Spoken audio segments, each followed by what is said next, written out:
TIL. The biggest bank robbery in history was Saddam Hussein's son just walking inside the Central Bank of Iraq the night before a US invasion, with a note handwritten by his father, loaded almost $1 billion into 3 tractor trailers in span of 2 hours and left. $350 million of that was never found. I am reminded of that scene in Dodgeball where he opens a suitcase and it's just a single stack of bills. If you had asked me would $1 billion fit into a single tractor trailer, I'd just be like, I think so. But then again, a billion is 1,000 millions. And that's when human brains are no longer capable of understanding numbers that large. How much space would a billion in bills take up? Hashtag they did the math, so this was the dollar they found in Saddam's castle mansion. I love how they now frame it as it was a billion and now there's 650 mil. Like how when a drug bust happens, the dealer drops a pound of drugs. Then, Captain, we found 3/4 of a pound of drugs, sir. Well, okay, then make sure this 2 pounds of drugs makes it way to evidence. Now with this article they just blame it on SD kit lol. Does it make sense that a bank has over $1 billion in cash? Banks tend to keep only enough cash in the vault to meet their anticipated transaction needs. Very small banks may only keep $50,000 or less on hand, while larger banks might keep as much as $200,000 or more available for transactions. This surprises many people who assume bank vaults are always full of cash. News of the seizure, which was confirmed by an American Treasury official designated to work with his Iraqi counterparts to rebuild the financial system, prompted fears that it may have crossed the border into Syria and could be used to fund post-occupation resistance. Remember when it was a crazy, fringe idea to think there would be resistance to the occupation? TBF, that was chump change compared to the biggest cash robbery in Iraq. In 2007 the US flew $12 billion of the Iraqis' own funds into the war zone and stacked up cash mountains weighing over 360 tons, and then turned around and said they didn't know what happened to it after that, man shrugging. Nah. It was a DoD giving Iraqi and Afghani warlords billions in payments during the last few wars for next to nothing in return, just so that they could exert some influence and keep them from unifying with the Taliban. That was the biggest train robbery of the American public the world has ever seen. If this was a bank robbery, then Google. How much did the US government pay to bail out the banks in 2008? 'Cause then that was a bank robbery too. It was just a bank robbing the taxpayer. A bank robbery like a criminal lawyer. It was $700 billion. Yeah, if you're counting this as a robbery, then you really ought to count a bunch of other things as well. How about the robbery of the US taxpayers by a lying government that started the Iraq War? That's a few trillion, right? 1 billion is nothing compared to the 2 trillion that the USA government stole from its citizens for the Iraq War alone. Does this really count as a bank robbery? I mean, it sounds like this whole thing was basically legal, since it was effectively a government agent moving money to a secure location on the orders of the head of state, and now it's essentially worthless. This was a big scam. In the early 2000s troops would get a bunch of Iraq money BC. It was cheap, hoping it would be worth something someday. 20 years later it's still worthless. I had an old roommate that was on a team to recover US currency.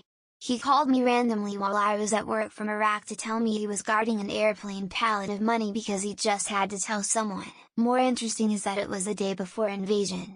Sounds like he knew it was coming? Do they send an invite on Outlook? Is there an awkward silence on Teams as they wait for all parties to arrive?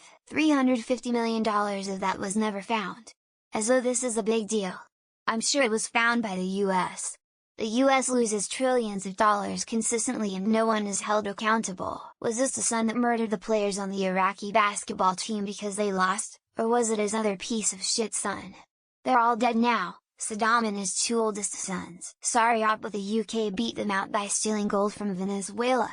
I remember finding this shit in Iraq. Also there were millions of dollars in counterfeit money mixed in with it. When the palace was overtaken there was money everywhere, and yet Chase just tried to withdraw $99 billion from some guy's random bank account. Banks rob their customers too, just in different ways. We are just accustomed to it. Was on a raid in Iraq in 2003. We found $2 million wrapped in plastic and hidden in the back of an old TV. Took up way less space than I thought it would. It's a check. Even today, you can write a negotiable instrument on just about anything.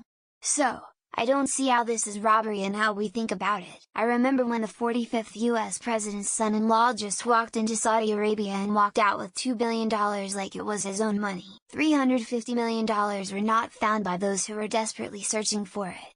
But that doesn't mean they were not, found by someone else. 3 billion of what? If it was some kind of note, then I'm sure they've updated their official currency by now, rendering the stockpile useless. This story could be as real as the investigation from Forbes declaring the wealth of Fidel Castro. Real deep investigation indeed. Both sons would eventually be killed before their father.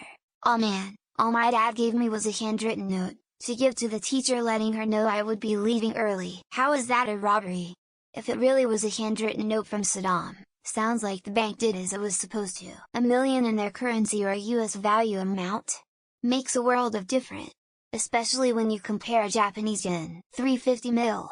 The exact amount the UK was gonna save to give to the NHS when Brexit happened?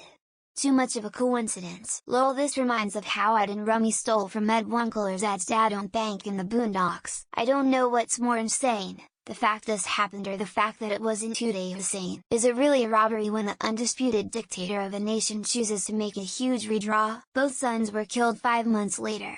Have to assume it was spent, destroyed, or stolen. That's nothing. How is that 1 billion's loot compete with the US government who invaded the next day? Did Iraq's central bank normally have over $1 billion sitting in its vault? I can hardly wait for the History Channel's new program Finding Saddam's Lost Gold, acting like the US empire doesn't steal billions from everywhere every fucking day. Do you have any idea who my dad is? No. I'm sorry your mother never told you. I wonder how much US Army carried out of Iraq as gold and historical artifacts. Some of the Hussein family is living high on the hog in San Fran, just saying. I remember reading about US soldiers recovering a semi-trailer full of cash. Couldn't they just trace the son of Drakkar Noir back to his hideout? The movie Three Kings had a similar motif. Very fun movie to watch. Technically 350 is what he should have got.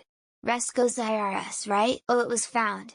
But whoever found it never mentioned it was found. My father would like to make the mother of all withdrawals. I wonder if some military contractor got a piece of that shit. Why did we give them advance notice that we were invading lol? My role is to kill the bus driver.